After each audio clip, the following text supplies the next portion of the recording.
Let's kiki on this interesting story. So Sarah Jessica Parker was shocked to learn just how much viewers hated Che Diaz in an interview with The Guardian.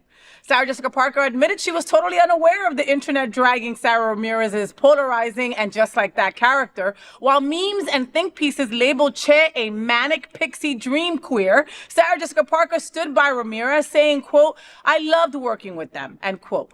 Meanwhile, Ramírez clapped back at critics and hinted that their pro-Palestine stance led to their exit. Love or hate Che, one thing's clear: queerness on TV still sparks real-world fire. Sarah Jessica Parker was shocked by Che Diaz backlash online. What are we all talking about?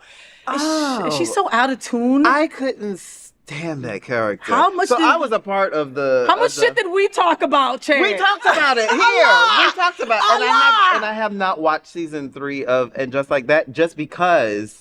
I didn't want. I'm so sorry. You're still affected by that. I literally scrolled past and just like so. Sarah SJP, girl, we don't like her. We did not like that character. It was like queer on steroids. No. It was like throwing everything. It was like everything that you thought you knew about queer in one person. In the kitchen sink. Everything. It was like, everything. I have to wash all these dishes. Everything.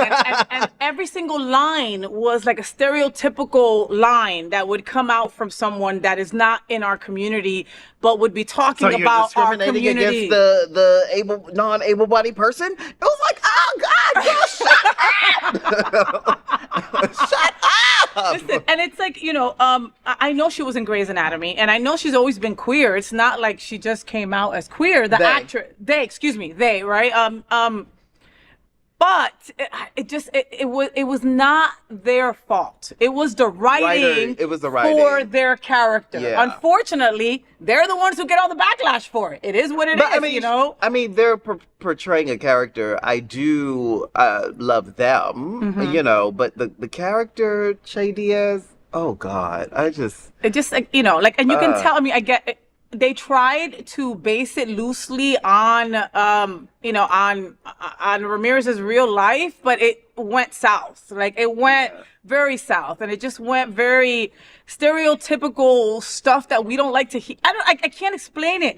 Like it went from someone I liked as an actor, where I started disliking her face. Like I just started disliking every time she entered a scene. I went to go wash a dish, right? Like I went to the bath. Oh, this is my bathroom. No, I literally would scroll past. I was like, and the whole them with Miranda. Yes. I was just like, I'm done. I can't do this anymore. Well, but have you gone into the new season? I was going to tell you, I just saw the first season. Here's the thing, I'm still thinking of. I'm one of those people that grew up with Sex and the City, right? Yeah. So I remember watching it just for the costumes, right? Because the costumes were just everything, the fashion right? was everything. And the fashion is a little less everything, but it's still a main component of the show. Yeah. I love to see what Sarah Jessica Parker's going to wear when she's leaving her New York apartment going down those stairs. Is she still in she's in the new place with Aiden. Yeah. And it's a weird storyline with her and Aiden has kids, and one of his kids is going through a mental break, so he's got to be with the kid instead of being with her in the house. Like it's weird. It's weird, but I'm still watching for the fashion, and there's no Che. There's no Che. What happened to Che's character? No, I think that the character was just written off as they broke up and they went off to do their thing. Oh. They don't really say anything, at least in the first episode. Oh. So, I'm sorry, Sarah Jessica Parker, that you're surprised. I mean, maybe you should have looked at the internet a little bit because everybody was screaming about it. Or checked in with your gays. Or checked in with your gays. We know you have some. Who's the gay guy on there that, oh God, what's his name? Oh, the older guy with the hair. Oh my God, I can't remember his name. But I mean, go to him. Ask him. Check in with your gays. I think that guy would have said something.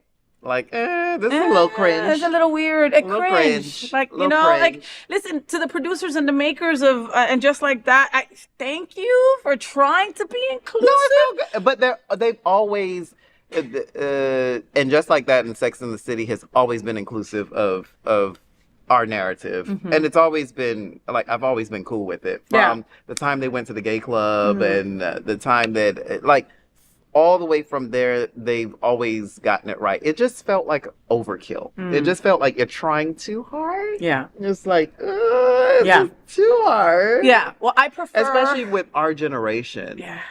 You know, maybe if they were catering to a Gen Z crowd, maybe they would have stomached it a little better or digested it. But for us, all of that is just way too much. It was too much noise. Old school. Yeah, it was way too much school. noise. She was like a walking billboard for everything all at once. Yes. You know what I mean? And it was like, it was a lot even for us. And we're in that community. Yes. I was like, whoa, girl. Like, Well, this is an important conversation for our LGBTQ plus community. Help us tell these important stories by liking and subscribing to The FayWhat Show.